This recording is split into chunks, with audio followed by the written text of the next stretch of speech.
तो जय हिंद दोस्तों, आपके लिए फिर से हम एक बार लेकर आ चुके हैं बेल्ट्रॉन का प्रैक्टिस सेट। इससे पहले भी मैंने कई सारे प्रैक्टिस सेट बना रखे हैं। अगर आप लोगों ने वो वॉच नहीं किया होगा तो आप मेरे चैनल पेज पे जाकर वहाँ पे प्लेलिस्ट बना हो, वहाँ से आप लोग वॉच कर सकते हैं। तो आज का मेरा प्रैक्टिस सेट है कंप्यूटर का प्रैक्टिस सेट है। इसमें 60 क्वेश्चन होंगे और कंप्यूटर से रिलेटेड 60 क्वेश्चन होंगे, जो कि हमारे बेल्ट्रॉन के एग्ज़ाम में 60 क्वेश्चन आता है कंप्यूटर का। तो 60 क्वेश्चन का प्रैक्टिस सेट है। तो ये वीडियो आपके लिए बहुत ही हेल्पफुल हो सकती है, इसलिए वीडियो को आप स्किप ना करें, वीडियो को पूरा वॉच करें। और वीडियो कैसा लगा या फिर वीडियो में कोई कमी है तो आप कमेंट करके ज़रूर बताएं। अगर आप कमेंट करते हैं तो आपके कमेंट्स हम वीडियो को इम्प्रूवमेंट कर सकते हैं, जो कमी रहेगा उसको इम्प्रूव कर सकते हैं। आइए बिना टाइम वेस्ट किए वीडियो को स्टार्ट करते हैं। वीडियो को स्टार्ट करने से पहले एक ज़रूरी बात, अगर आप मेरे चैनल पर नए हो तो चैनल को सब्सक्राइब करें, वीडियो को लाइक करें और अपने दोस्तों में ज़रूर से ज़रूर शेयर करें।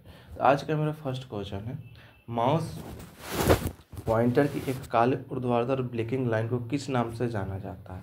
तो उसको इंसर्शन पॉइंट के नाम से जाना जाता है।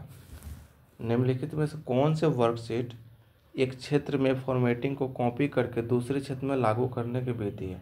तो फॉर्मेट पेंटर के द्वारा हम फॉर्मेटिंग को कॉपी करके दूसरे में लागू कर सकते हैं। मेलिंग में एड्रेस ब्लॉक निम्नलिखित में से किससे घिरा होता है? तो ये लेस और ग्रेटर देन से घिरा होता है। एमएस वर्ड में निम्नलिखित में से किस शॉर्टकट कुंजियों का उपयोग चेंज केस फंक्शन के लिए किया जाता है?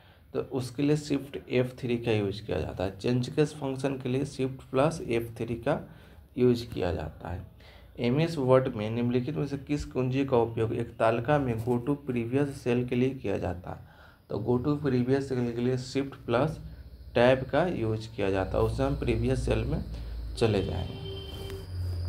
निम्नलिखित में से किस लैंग्वेज के लिए इंटरप्रेटर की आवश्यकता होती है? तो पैथन के लैंग्वेज के लिए हमको इंटरप्रेटर की आवश्यकता होती है। निम्नलिखित में से कौन सा विकल्प पंक्ति को ऊंचाई को समायोजित करता है ताकि एक पंक्ति या कॉलम में पूरी तरह फिट हो जाए? तो ऑटोफिल रोवाइट के द्वारा हम किसी भी पंक्ति को पूरी तरह से फिट कर सकते हैं। इंटरनेट पर मेलिंग लिस्ट सेवा का उपयोग किसके लिए किया जाता है? तो मेलिंग लिस्ट सेवा का उपयोग इंटरनेट के माध्यम से इलेक्ट्रॉनिक संदेश को भेजने के लिए किया जाता है। नेक्स्ट क्वेश्चन है, स्लाइड लेआउट में निम्नलिखित में कौन सा सेक्शन नहीं होता है? तो स्लाइड लेआउट में चार्ट सेक्शन जो होता है वो नहीं होता। वर्ड स्क्रीन में कई डैश शामिल होती है। वर्ड स्क्रीन में मतलब क्या चीज़ बहुत सारे शामिल होता है? तो बहुत सारे ऑब्जेक्ट्स उसमें शामिल होती है। एमएस वर्ड 2016 में प्रिंट फंक्शन किस मेन्यू के तहत उपलब्ध है? तो एमएस वर्ड 2016 में प्रिंट फंक्शन फाइल मेन्यू के तहत उपलब्ध है। फाइल मेन्यू पर क्लिक करेंगे, वहाँ से हम प्रिंट फंक्शन पे जा सकते हैं। किस फॉर्मूला को कॉपी करते समय निम्नलिखित में से कौन सी विधि सही है? अगर किसी फार्मूला को हमको कॉपी करना है तो उसके लिए कौन सा मेथड हमको सही रहेगा? तो सबसे पहले माउस को ड्रैग करके फार्मूला पर ले जाएंगे और वहाँ से उसको कॉपी कर सकते हैं। यदि आप एक ही बार में दर्जनों या सैकड़ों कॉलम और पंक्तियों को ऑटो फिट करना चाहते हैं तो आप क्या करेंगे? अगर एक बार में हमको सैकड़ों या हजारों कॉलम को या पंक्ति को हमको ऑटो फिट करना है तो उसके लिए हम सबसे पहले अपनी संपूर्ण स्प्रेडशीट को चयन कर लेंगे। मतलब जितने भी कॉलम या पंक्ति होगा उसको सेलेक्ट करेंगे। उसको सेलेक्ट करने के लिए Ctrl+A का यूज करेंगे। Ctrl+A का यूज करके हम उसको सेलेक्ट कर सकते हैं। और उसके बाद फिर स्प्रेडशीट में पंक्ति या कॉलम को ऑटो फिट करने के लिए किसी भी पंक्ति या सीमा पर डबल क्लिक कर देंगे। सबसे पहले सबको सेलेक्ट कर लेंगे Ctrl+A का यूज़ करके, और उसका जितना हमको ऑटो फिट करना है तो किसी भी एक पंक्ति या एक कॉलम पर हम डबल टैप करेंगे। किसी वर्कशीट में पहले कॉलम की 5वें कॉलम के साथ तुलना करते समय सुविधा के लिए दूसरे से लेकर 4th कॉलम तक को छिपाने की आवश्यकता होती है। तुलना हो जाने के बाद हम इसे फिर अनहाइड करने की आवश्यकता होती है। तो अनहाइड करने के लिए किस टूल का उपयोग किया जाता है? तो इस क्वेश्चन में कह रहा है कि किसी वर्कशीट में अगर हमको 5 कॉलम दिया हुआ है, अब पहले कॉलम को हमको 5वें कॉलम से कंपेयर करना है, तुलना करना है, तो क्या होता है, कंपेयर करने के लिए बीच का जो कॉलम होता है उसको हाइड करना पड़ता है। तो 2, 3, 4 इस सबको हाइड करना है, और फिर हाइड करके उसको फिर जब हम उसको कंपेयर कर देते हैं तो कंपेयर करने के बाद फिर उसको अनहाइड यानी उसको शो किया जाता है।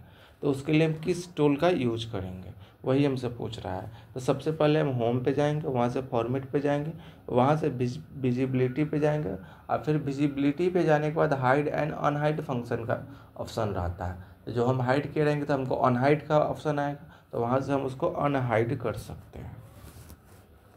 नेक्स्ट क्वेश्चन है, निम्नलिखित में कौन सा सीपीयू की अभिगम्यता गति को बढ़ाता है? तो सीपीयू की अभिगम्यता गति को कैश मेमोरी जो है बढ़ाता है। किसी वर्ड दस्तावेज में के अंत में एक 37 रेखा को किस नाम से जाना जाता है? तो उसको डॉक्यूमेंट के समाप्ति चिन्ह के नाम से जाना जाता है। निम्नलिखित में से कौन सी शॉर्टकट कुंजी का उपयोग सेव एज फंक्शन के लिए किया जाता है? तो F12 का उपयोग सेव एज फंक्शन के लिए किया जाता है। निम्नलिखित में कौन सा एक डेटाबेस है जिससे वह डेटा होता है जिसमें मेल मर्ज आउटपुट डॉक्यूमेंट को मर्ज किया जाना है? तो रिसिपिएंट लिस्ट में सब सारे डेटा होता है जो हमको मेल मर्ज करना है। COBOL कोबोल लैंग्वेज किस वर्ष डिजाइन किया गया था? तो 1959 में कोबोल लैंग्वेज को 1959 में डिजाइन किया गया था, बनाया गया था। सेल्स को लॉक करने या फार्मूला को हाइड करने का प्रभाव तब तक नहीं पड़ता जब तक कि आप वर्कशीट को प्रोटेक्ट ना करें।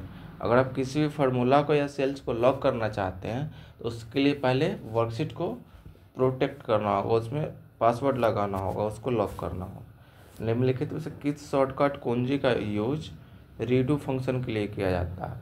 तो रीडू फंक्शन के लिए Ctrl+Y का यूज करते हैं, और अंडू के लिए Ctrl+Z का यूज करते हैं।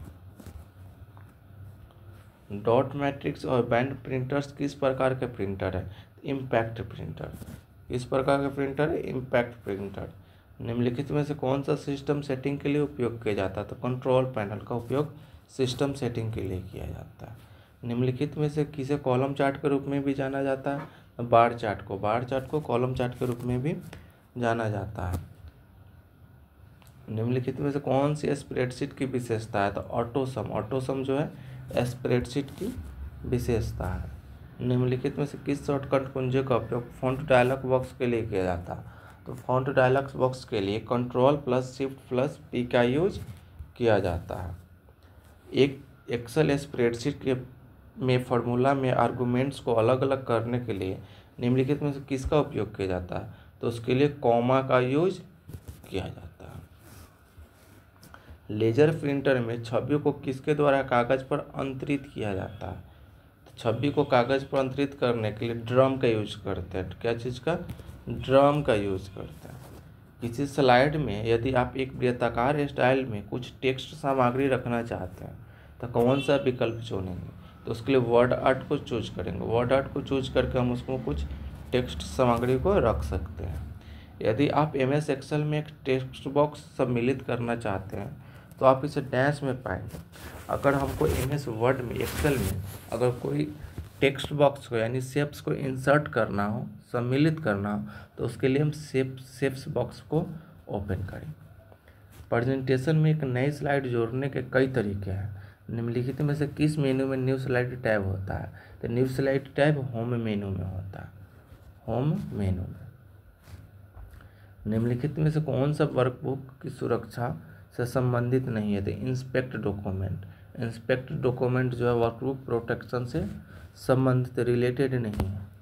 हम किस पीढ़ी के कंप्यूटर का उपयोग कर रहे हैं? तो हम लोग 5 जनरेशन के कंप्यूटर का उपयोग करते हैं। निम्नलिखित में से कौन सा प्रिंटर कार्बन फॉर्म का उपयोग करता है? तो कार्बन फॉर्म का उपयोग लेजर प्रिंटर करता है। Laser printer. वर्कशीट को संशोधित करने के संबंध में निम्नलिखित में कौन सा कथन गलत है? तो रैप टेक्स्ट पंक्ति की ऊंचाई को बदल नहीं सकता है। ये जो है वो गलत है। निम्नलिखित में कौन सा विकल्प उपयोगकर्ता द्वारा उपयोग किए जाने वाले फ़ोल्डरों को सूची प्रदर्शित करता है?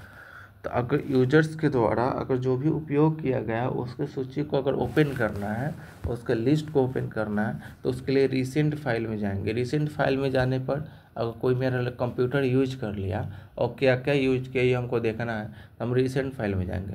रिसेंट फाइल में जाने पर जो जो यूज किया रहेगा उसका लिस्ट सबसे ऊपर शो कर देता है। निम्नलिखित में से कौन सा विकल्प मेन मेमोरी की क्षमता को बढ़ाता है? तो रोम जो है मेन मेमोरी की क्षमता को बढ़ाता है। प्रोटेक्ट की हुई वर्कशीट के संबंध में निम्नलिखित में कौन सा कथन सत्य है? तो आप कार्य पुस्तिका की रचना को प्रोटेक्ट कर सकते हैं। ये कथन जो है मेरा राइट है। निम्नलिखित में से किसके द्वारा एक पंक्ति को चयनित सेलों को मर्ज करके एक बड़ी सेल के रूप में परिवर्तित किया जाता है? तो मर्ज एंड सेंटर के द्वारा। मर्ज एंड सेंटर के द्वारा हम किसी भी एक पंक्ति को सेलेक्ट करके उसको एक बड़ी सेल के रूप में परिवर्तित कर सकते हैं।